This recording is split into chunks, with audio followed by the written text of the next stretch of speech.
Do you think 3 months is enough to let people loose in living rooms?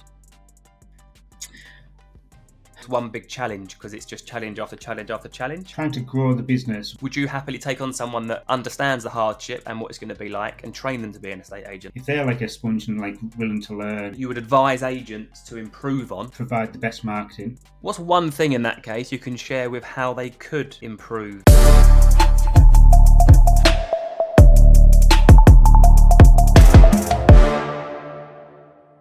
Guys, welcome to this Power Agent interview. We're joined today by the awesome Mark Buchanan. Have I said that right? That's right. Yeah, a lot of people get it wrong. Like Buchanan, or that's right, mate. I got called Percy the other week. Perfect. So these have got no real format, right? I was just explaining off camera. I didn't want to go into anything too deep because I want these to be the mindset of high performers. And I thought Mark would be a great first introduction on this because in the last couple of years, we'll go into it a bit deeper, but you joined EXP and you've been killing it with every possible award under the sun, I think. So let's, before we get into that juicy stuff, and I've got two big questions that I'm going to ask everyone that I do these kind of chats with. And, you know, like I don't really know much deep information about all of our Power Agent Program members, and this is a good chance for me to go a bit deeper. So let's take it right back, Mark. When did you decide, or when did you decide you wanted to get into a estate agency? There we go. Or when did you get into a estate agency? So it was about 10 years ago, I think. Nice. So at the time, I was working in social housing. So basically, like dealing with what was classed as like council houses. So dealing with the tenants, dealing with kind of every part of that. And I did that for 3 years, and it was like I absolutely hated it. It was the reason I hated it. It was just such a negative job. You were dealing with loads of problems with like maintenance issues that really were out of your control. But every week you're being caught with the same people trying to evict them for the same reasons of not paying the rent, and it was the same excuses. So it was just a really negative kind of vibe with the whole thing. I guess that was quite thankless as well? Yeah. Nobody thanked you for what you were doing. However, the one part that I did like was finding new tenants for the properties and handing over the keys. So that part I really liked. It was just then, obviously, it all just went a bit tits up after that. Well, I'm sensing like the deal maker psychometric thing there. Like loves doing a deal, loves matching things up. Have you ever done the talent dynamics or similar kind of things to get your personality profile in? No, I've done like a disc, the disc analysis. Similar kind of thing. Yeah. I can't remember which ones. I think it was maybe like S&I, like a similar level on both of those. I'm obsessed by them. Yeah, I love them. Yeah, so I did that a little while ago. But yeah, so that was years ago. So you started in that, and you're in Cumbria, right? Yeah, so I'm in Cumbria, right on the coast. So in a little town called Workington. Nice. So I was born. So the old hospital where I was born was literally over the road from the house. Wow. I was one of the last babies born back in 1980. Wow. And then now there's a housing estate there.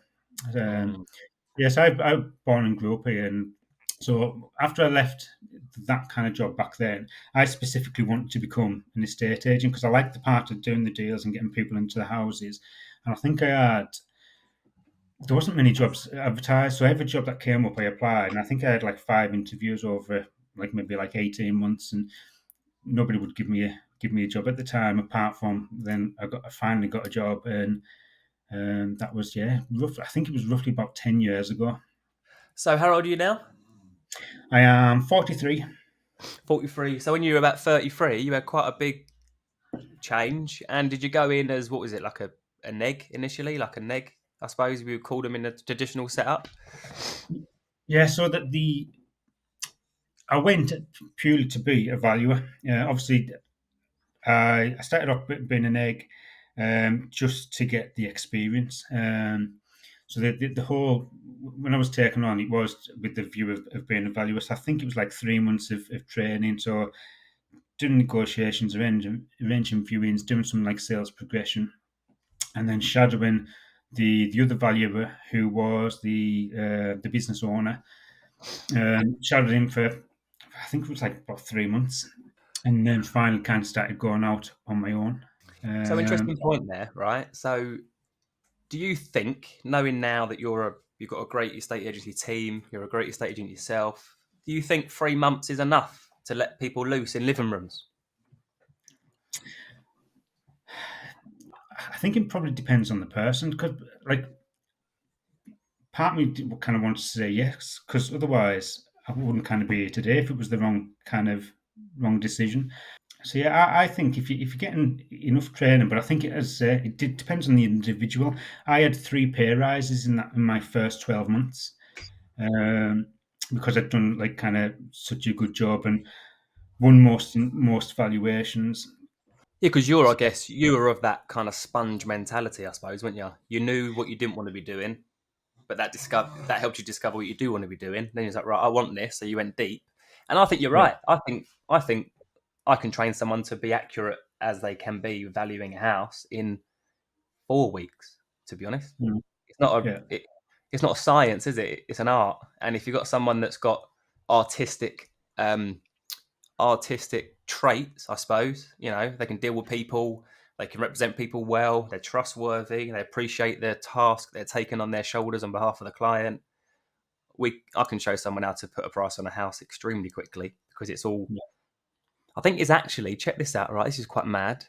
I actually think you're better off having someone fresh from value, someone that's fresh from the training school on how to value a house and someone's been doing it 30 years because I think the new person will be led more by comparables and data, and the long in the tooth person will be led more by, well, I've been doing it 30 years. I know the prices around here. Mm. So yeah, I'm with you. I think it's just an interesting question because there's a lot of talk out there, and maybe we'll come on to that in a minute. But should people be able to get into a state agency having not done it before, and the licensing and blah blah blah, all that kind of stuff? But Yeah, it is interesting that. Yeah, but we'll I know with kind of AXP, you've got to have 2 years experience, but it's a bit different thing because you're running your own business and you've got to know how to do kind of everything. But I think somebody joining the company, I think, yeah, somebody can pick that up fairly quickly and do a really good job. yeah. And so that's fine. So 33, decided I want to get into agency was the intention of I want to do this for myself as quickly as I possibly can. No, to be honest, no. And I never, when I started, like, I never in a million years thought I'd end up here, even just 3 years ago, never mind 10. Um, so it was just, it was at the time, it was like that kind of job mentality that I don't like the job that I want to do now. There's parts of it I do like. This is where all that party's kind of focused on the estate agency. So I suppose at the time it was just to learn everything that I could and just do a really good job. And it was what made I worked there, I think, for about 3 years. And what led me to leave is that first year I got 3 pay rises because I did a really good job. I put loads of effort into it, and then that become expected that I would just work that hard, and then it's when you kind of then become underappreciated and realize actually I've made this company a lot of money that you then start like seeing things a different way. So I left there, very briefly set up a business with a guy from London that was financing it. That didn't work out because he decided just to pull the plug on it. So that lasted like 3 months. And then I went to Purple Bricks for 3 years. So I was with PB for 3 years after that. That was probably quite a good stint, though, wasn't it? Was that when you were a self-employed LPE, or was you when they Yes. changed? So that probably helped you probably set the path to where you are now, being a full service, pay on completion, hopefully premium, bespoke, higher fee estate agent. But let me Yeah. rewind quickly. So before all that, what's your younger years like? You grew up in Cumbria, working class family, mum and dad worked, single parent family. What's all of it Yeah. there? If you don't mind So saying, I mean, yeah. well, I don't mind. I'm quite open and honest, and yeah, that's fine. So my mum worked; she worked part time. My dad was a self-employed painter and decorator. So he'd always worked really long hours from when I was a kid. As a result, we had quite a nice life. So I grew up. So the house we're in now, we bought 12 months ago.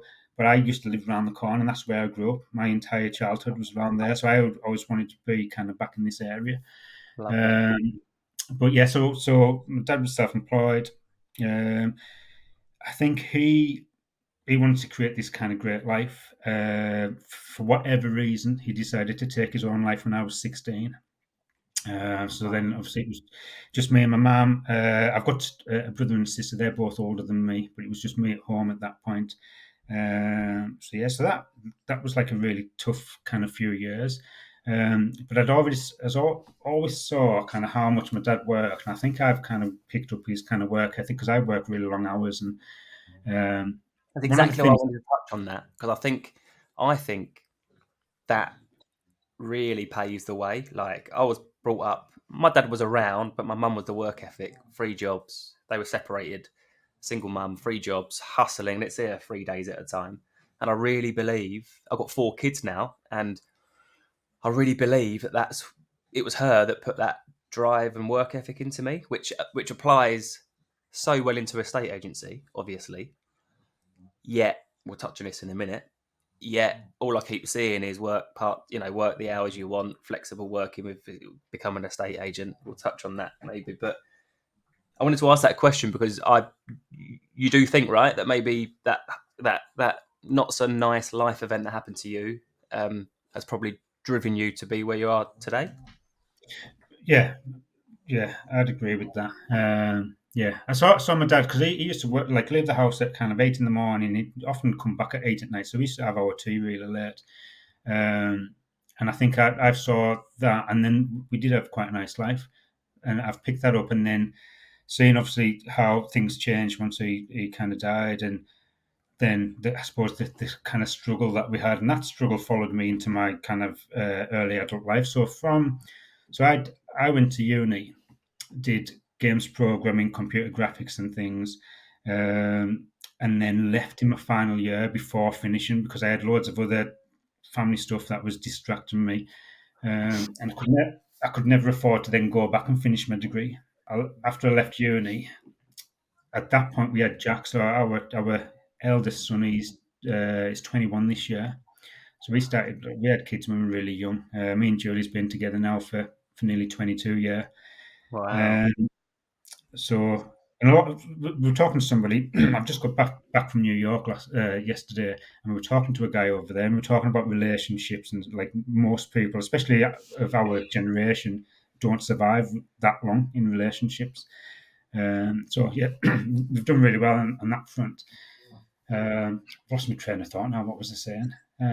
Oh so adult life. I've always worked 2 jobs because when I left uni, I had no income. I had loads of debt, and then I always found that I'd work from like 9 till 5. I worked for the council for 8 years, doing like waste education. I'd go into schools and talk to kids about recycling and stuff. So I'd do that like 9 till 5, and then 5 till 11, I delivered Chineses, and I did that 6 nights a week. So for years, I'd just worked constantly, but just enough to kind of get by. And it's not until obviously setting up my own business 3 years ago that I still work. I still work loads. I don't have this like work life balance that like is touted about. Um, I work non-stop, but we've built this like brilliant business over the last couple of years. Did your wife get involved and work in it as well? Yeah, so she works with me full time. Yeah, same. Um, So we'll touch on that in a minute. So I'd like to talk to you about having your wife working with you all the time. But um, that's a nice feeling, isn't it? That it's a common goal, and you might have really brutal weeks because we've we've just had a brutal week because our head of lettings has been off for a week, and she's amazing, and you really feel it when she's off. But then my wife comes into lettings and helps out, but we we don't not have 4 kids for a week, so it yeah. becomes all the same pressures. But so she came in from the start. Did you both be like? Because how many children have you got? So we've got three. So Jack's 20, Bailey's 16, and then Morgan's 13. So they're all. I think we would have struggled to do this, and I don't know how you do because your kids are a lot younger than mine, aren't they? Mm, I think it'd be really tough if we'd have done this, say, like 10 years ago, where the kids require a lot more of our attention. mm. Uh, Whereas we were able to work longer hours. Julie's mum lives with us, so she helps with like making tea and stuff like that. And but yeah, she's worked with me. So when I was at Purple Bricks, she used to do some of my admin there, and then she worked for the Travel Lodge, and it got to. So I started in September, and it was I think the following July. I said to her, I said, "You're going to have to leave your job." She hated it. She constantly moaning about it. Um, and then she come and work with me full time. So it is nice that we've got this common goal that we're both working towards. Because I think it'd be quite difficult to do what I do and not have her on board.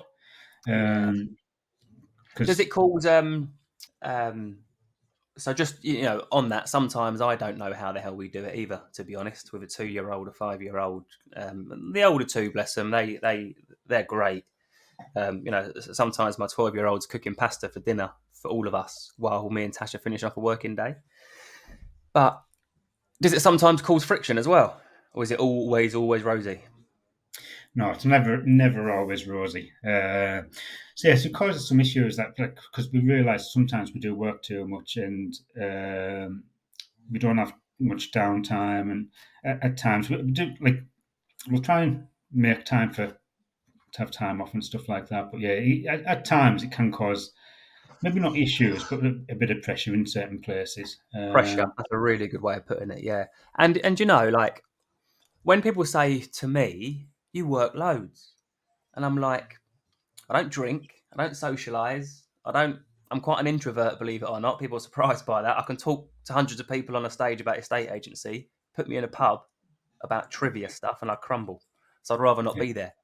Um, but it's like we're not digging up roads, we're not breaking our back. Like I get it when people are physically working. For me, I just need an hour or two to zonk out and zone out from the carnage day, but then I can go again the next day, exactly the same pace.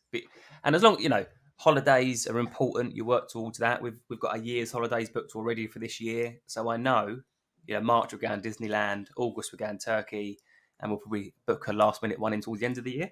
So I know how hard I've got to push to then I know I'm going to rest, and I think that's quite important. How do you schedule your kind of year? Do you go with the flow, or do you like to know where you stand?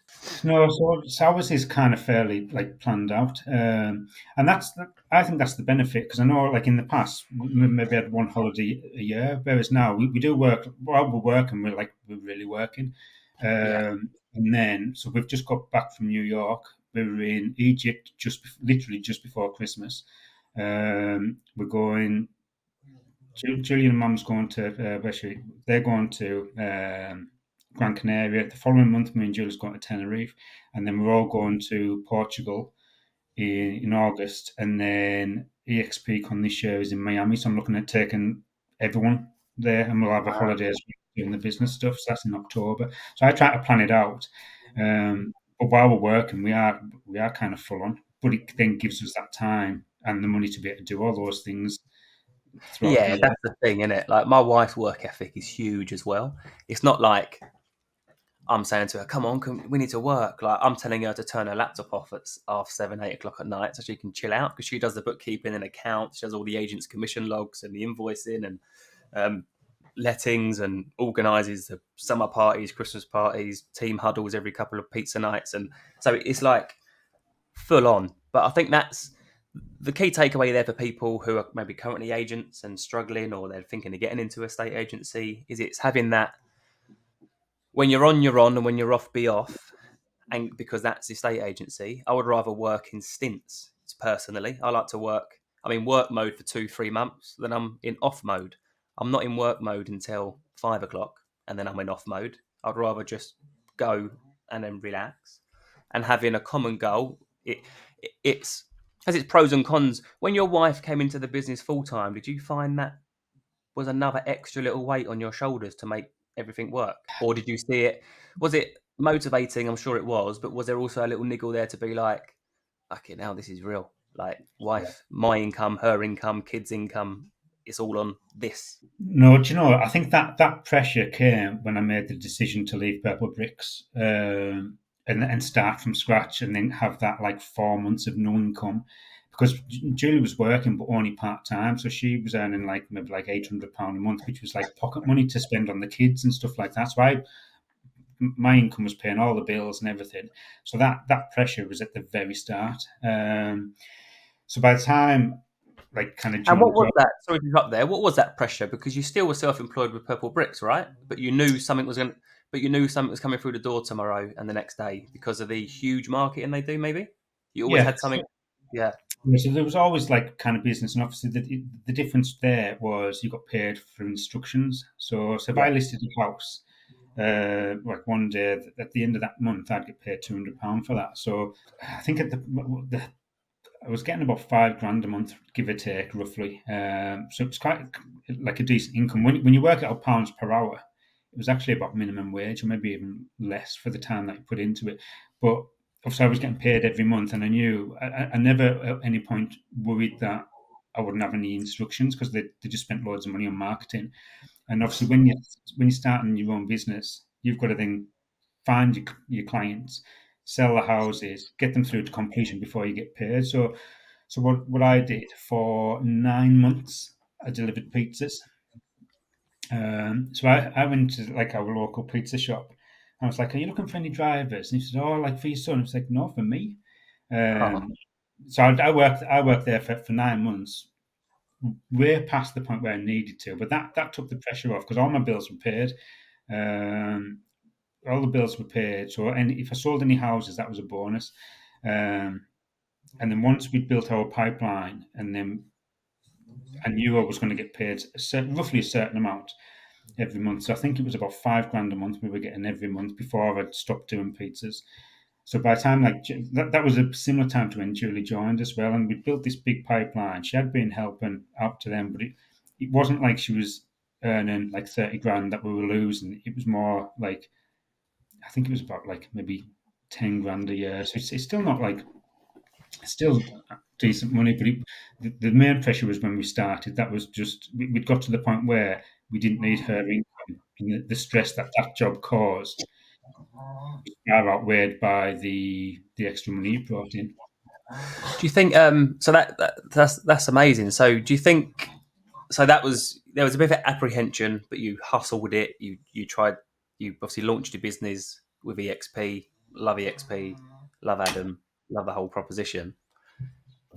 A bit of squeaky bum time whilst you're building it up. Had another job to kind of supplement your income. Um, that was up to about the first year, maybe first 9 months to 12 months. Yeah, 9 months. So I started in September. Well, it was all mid August. I got paid for my first completion in December. I don't think I got paid in January, and then February, and then every month after that, I had like a consistent stream of money because during that time we'd sold quite a lot of houses, so our pipeline was growing. Um, Would you say that because the time that was kicking around COVID times, I suppose, wasn't it? Three just coming off the back of it, I yeah, suppose. so that was before the market went nuts. So it was still a bit of a tricky market then. It was picking up, but yeah, we were getting. I think what one of the things that made us help to grow the business really fast is I took a load of properties on that other agents had struggled to sell, and then I Mm. sold them within like a week or two. And that was partly due to how we marketed them, but also it was the way it was timed with how the market was changing. Because I sold one, it had been on the market, I think, with 5 different agents, and I sold it in 3 weeks, and it had been Wow, on for yeah. 6 years. Um, so we had a load of those. So we become like known as the people that sell properties like kind of fast. It's And for exactly.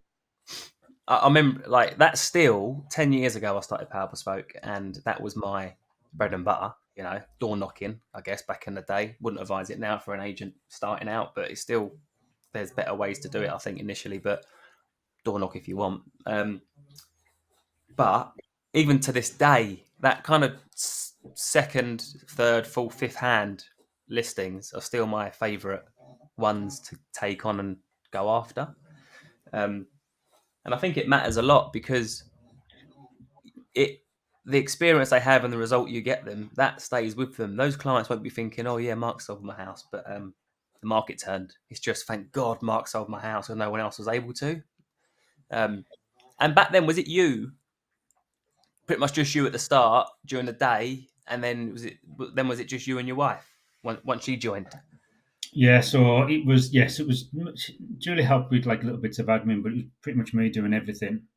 Yeah, And then when Julie joined, it was literally just me and Julie doing everything. And then my like Jack, our eldest son, he works with us now as well. So and when he joined, it was more just as a way to get him out of the house because during COVID, he never left the house. Literally, like stepping foot over the door for 3 months. yeah. Um, it was more just to kind of get him out. So his roles changed. So he used to come with me doing take-ons and um, do like the virtual tours and stuff. But now he does all the like the post appointment stuff. So he gets all the photos edited, the adverts ready to go on. Saves me loads of time. And then now we've got Amy, who is our nephew's girlfriend.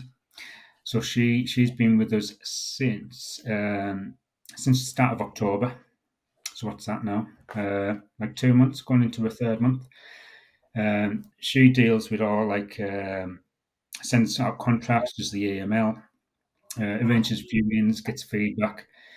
Julie does a lot of our post sales stuff, and then we've got my niece Ashley. So it's all family orientated. That's Uh, lovely, though, isn't it? yeah, and it's nice that we've got that opportunity to kind of work with our family. So I really And like that part. I wouldn't have known that because I don't think some people play on the whole family business thing. I don't think I've ever seen anything like that from you. So it's kind of family behind the scenes. But is that conscious or subconscious that you've decided just not to go down that route?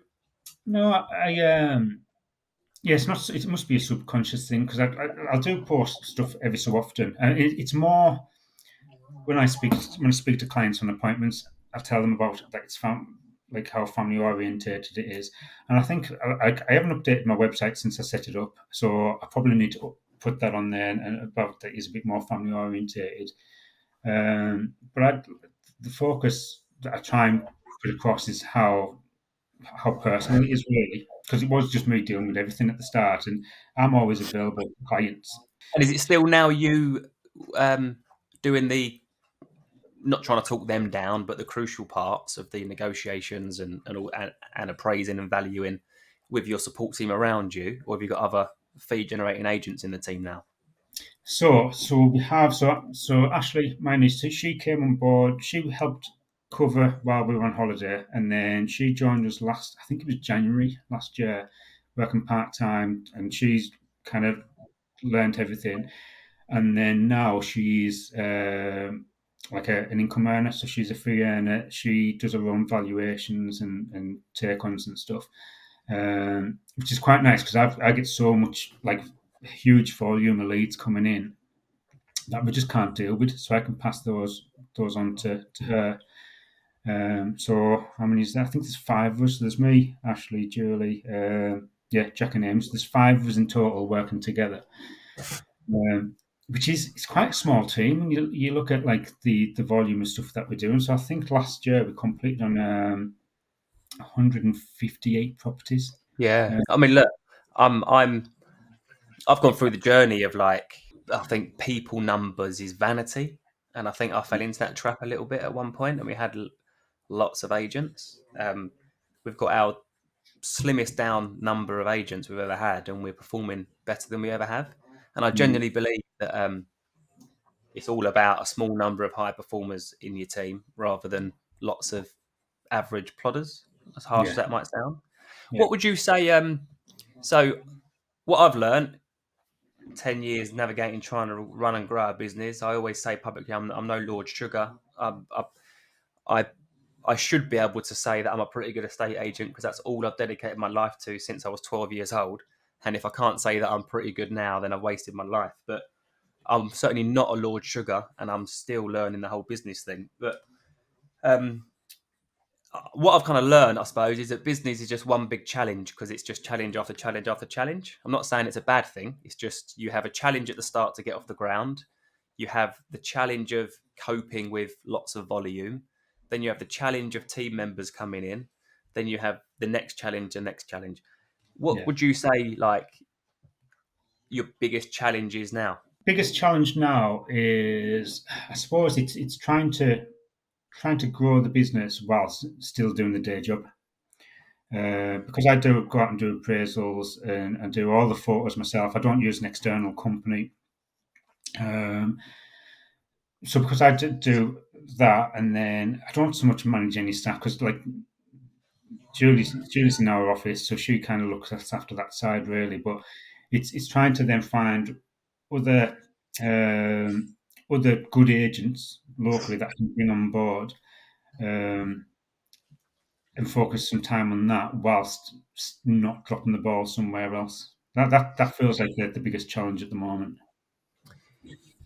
Or how I had to get my head around it is accept the fact that you're going to drop the ball, but progress is sometimes better than perfection. So Mm. I spent years in that position, thinking like, but they'll never be as good as me. They never do it as good as me, and um, I was actually very wrong. It turns out because we've got some agents now that are extremely good and, dare I say, better than me. Um, but that's where I had to. I think sometimes what I've learned as a bit of a perfectionist, die hard estate agent from the age of 12, still doing deals today myself because I love it and want to do it, not because I have to do it anymore in the business, but it's you got to let go to grow a little bit sometimes. What would you say? Sorry, go on. I was just going to say that is the hard part because I've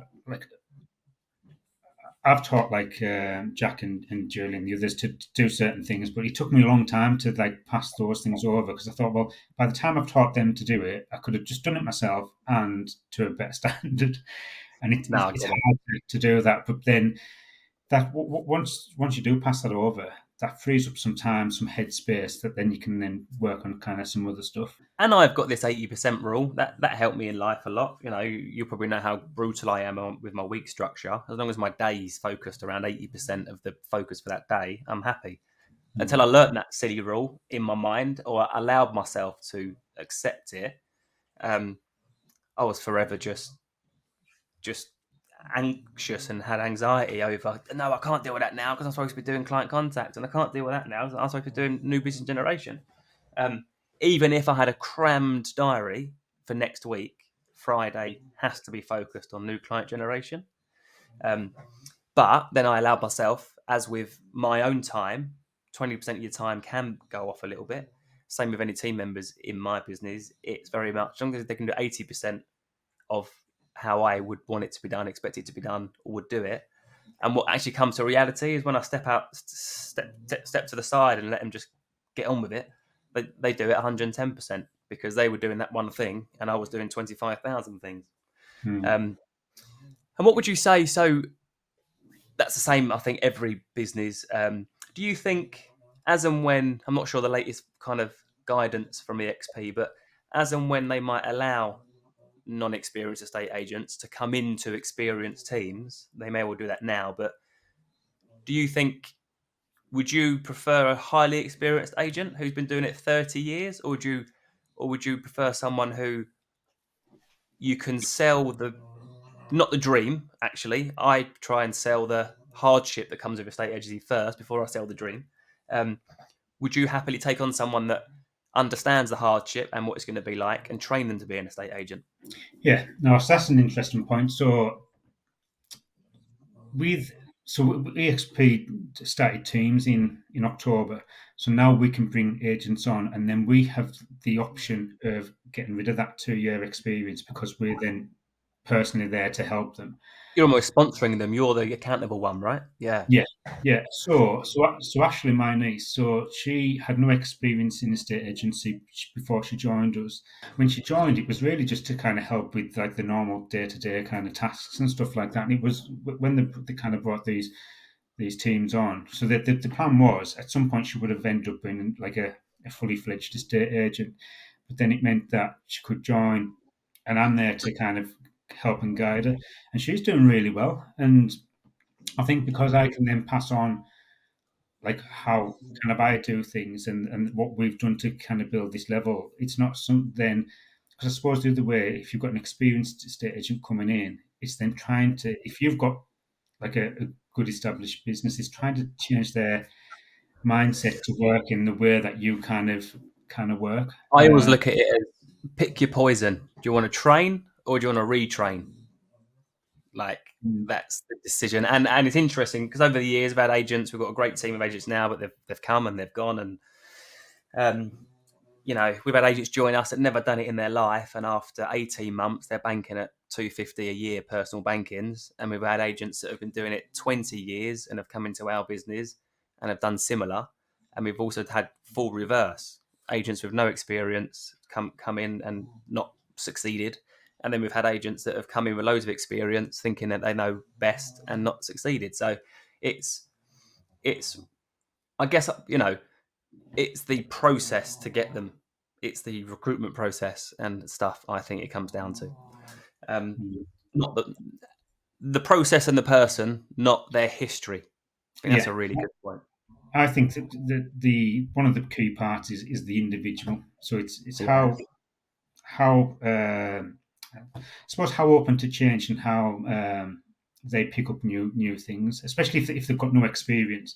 If they're like a sponge and like willing to learn and then like apply that, and they're just a nice, happy person. yeah, Because obviously, like essentially, it's a sales role, and if you've got an arsehole that rubs people up the wrong way. So one of our main like another like agent in our area, one of the key comments I get about like the owner is that is really arrogant.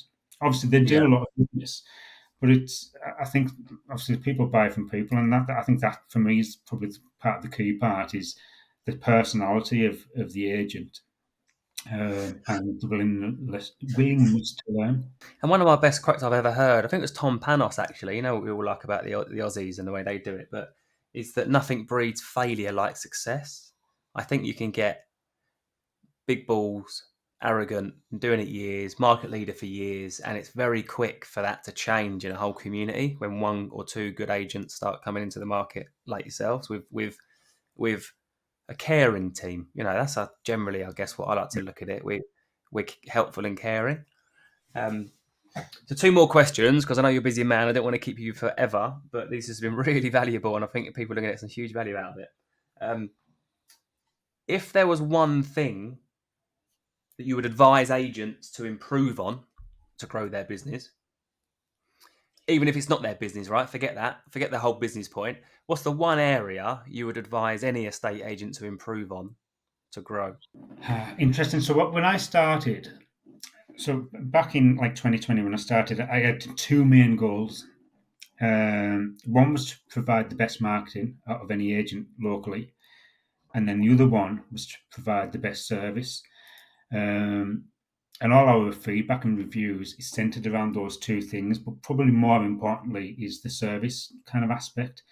And it's, I suppose, it's been available for people.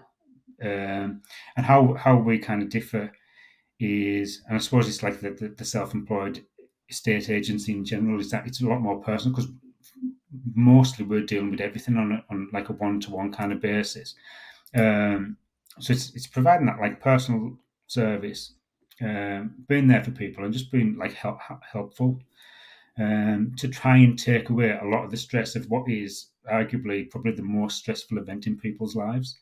So that's the key part that I would focus on. However, it's very hard to promote that because if it's clients that if you're trying to win business and telling people that you'll provide a good service, it could be just seen as some of the bullshit that estate agents say. But then if it's backed up with the reviews at the end, then you can show that you've got this track record of you provide this great service because you're there for people and you genuinely care about the full process from start to finish. So that's probably where I would kind of focus on, and I think that's what's helped us grow the business that we've got locally. Whilst actually now, I think we're probably the most expensive agent in the area.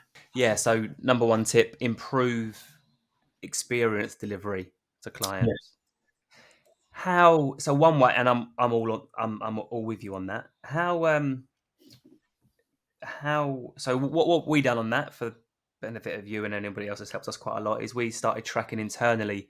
Reviews are good, but I started tracking our net promoter score, like the net NPS score internally, and we now show that to clients on a advice meeting. And what's really good about it is that when you can compare that to Apple and Tesla, because they big companies track it generally, and when you're saying, look, we've got an 87 net promoter score, Metro Bank, the highest service bank in the country, has got this score.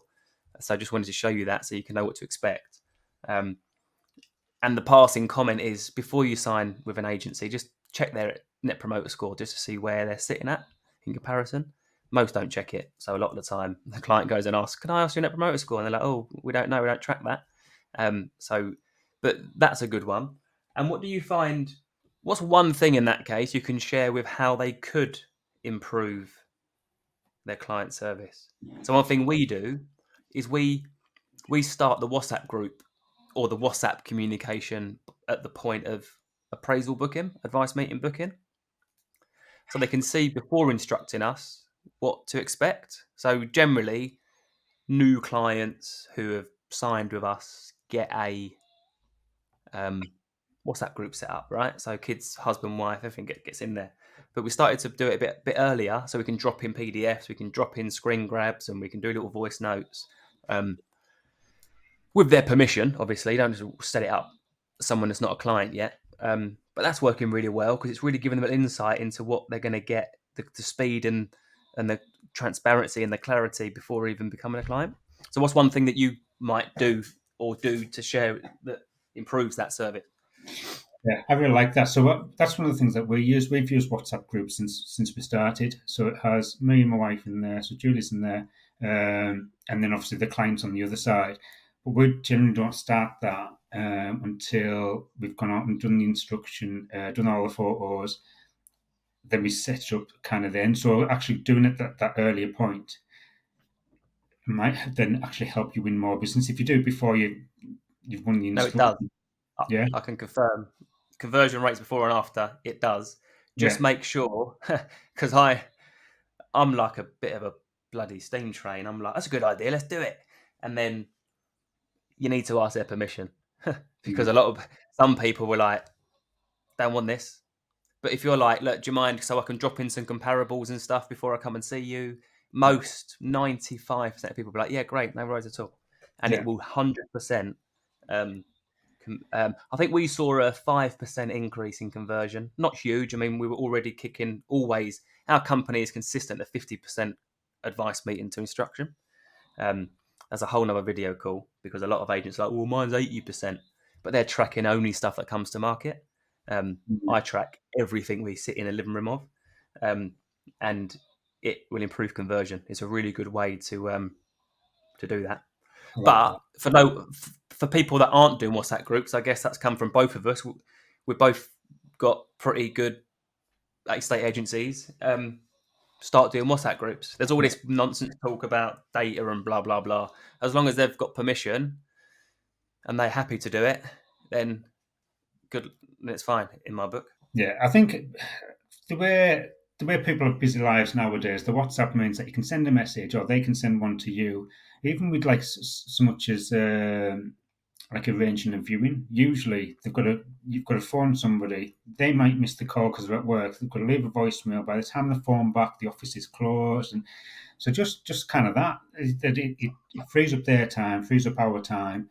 And then one of the other things that we do, so I do, I think because you said to do it, Loom videos for Yeah, I love it. Mm-hmm. give like updates of how the market is. So I'll show like the right move stats, I'll show what else is on the market, and I'll send that video as a link via WhatsApp.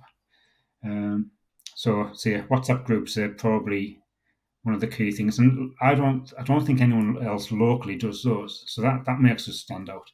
What's mad, right, is in our little ecosystem of agents that are really trying to improve, whether it be the Facebook groups or the Power Agent program or whatever, you think, oh, that ain't very, you think everyone's doing it, but they really ain't. There might be in our little ecosystem of highly motivated agents for good service, great performance, but on the whole, very few are doing it. Mm. So something that I started doing got really good responses, and look, I'm a nightmare for just always trying to be tinkering, but just sometimes you got to stick with things at work. Was that I started prospecting using Loom videos. So I would send a Loom video to someone that's on the market, unsold, another estate agent, just doing a quick Loom, kept to maximum 5 minutes, being like, "Hey John, notice you're trying to sell with so and so. Just thought I'll send you this, my little tips on how you can get sold. Your 99,950 price needs to be offers over 500.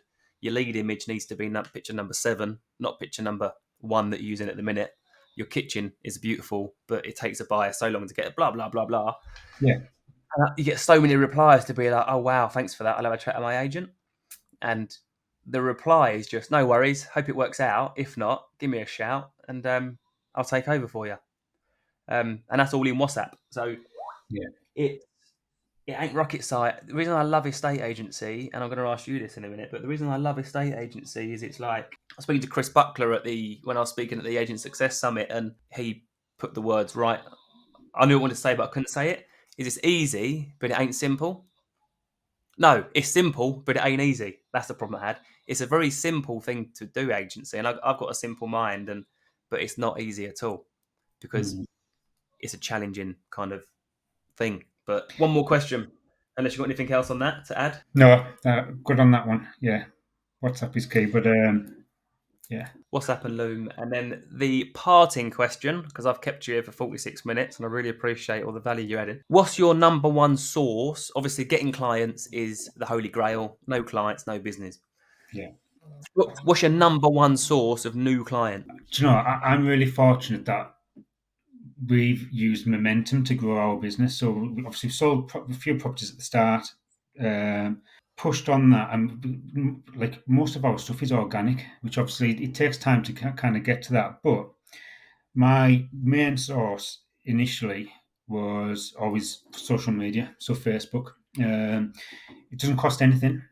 It's just free advertising. You can put on there like listings that you've got. You can put advice to sellers, such as like how to get your home ready, and obviously you can post videos and stuff. So it's making it a lot more personal, which is again where you can kind of stand out from kind of competition. Um, like personal stuff. I put loads of personal stuff on my business page about like trips away and like family stuff, and people kind of connect with that. And when I was in Vegas for Free XP concert, I was invited to speak to that, and one of the things that we were talking about was social media, and the post that got the most interaction with the more personal kind of orientated post. So I did a post that me and Julie had gone away for the weekend about for our anniversary, and I posted that, and that got like way more interaction than if I just put a property on. Well, I think the really important thing that what we're all trying to do from a person perspective, forget what brand they're working with or alongside or partnering with or not. But we're just all trying to humanize estate agency, right? To tell Mm. everyone that, estate agents, and this year, Simon Gates will tell you, we've dropped even further down the trusted chart. Like we've dropped a position. So I think agents are always like the fourth least trusted bloody profession in the UK. Now it's like the fifth or something. But it's just humanizing it. And I think people like us and our businesses, we've still got a long way to go because generally the corporates don't want to humanize it. They want to sit. They generally don't want to. They want to just be, I'm a number at X brand. I clock off at 6 o'clock, probably R5. Actually, I'll start winding down, and then back at it again tomorrow morning for the 8:30 morning meeting until I can clock off. This is why I'm massively against suits and stuff personally, because it becomes a uniform. So when you got your suit on, you're working. When you got your hoodie on, you're not. Yeah, We don't wear uniforms. We're just doing a state agency when I'm in a hoodie, when I'm walking my kids, walking my dog, spending time with my kids. They should be on the bloody lead, mind you. So yeah, I love that advice. That's been such a good 50 minutes. I really appreciate your time, Mark, and it's been so lovely to see all your posts and your growth, and you just seem to be in that flow, which is great, isn't it? yeah. I'm really fortunate and lucky that I'm in an industry that I absolutely love. So although I work long hours, by running our own business. We're now rewarded for that, but just to be able to like help folk is really great. I don't think Well, that's why you see, you're really similar to me, right? In that I just love negotiation, right? I'm just obsessed by marginal gains and negotiation skill. Yeah, I like photography of houses, but I outsource all that because I'm not an expert in that. And um, I like doing viewings, but ultimately, what matters is what's done at the point of negotiation and problem solving. Um, but I like a deal as well. Like I like that bit, and I like helping, serving, facilitating, helping people. So put the two together, and you've only really got estate agency. yeah. Like if you like doing a deal, you could sell cars, and yes, you're helping someone get a new car. But once they drive off the forecourt, pretty much, it's like, oh, deal done, sold a car. Mm. You're literally holding someone's hand, and they're coming to you for every second of it, really, for advice on how to navigate this problem with top of the chain has done this. And that's a really, really, if you connect with the industry at that level, you're going to do great. I do worry there's still a lot of people in the industry that have come into it because they see the commission that can be made and the rest of it is less important to them. And they're the ones I think that they're going to be found out quickly, churned out the market pretty quickly. And great agents like you will be left. Here we are. Yeah, that's it. Dude, really appreciate your time. I'll let you get on and crack on with your day, and I'll speak to you soon. Amazing. Thanks, Perry. Have a good day. Cheers, mate. Cheers.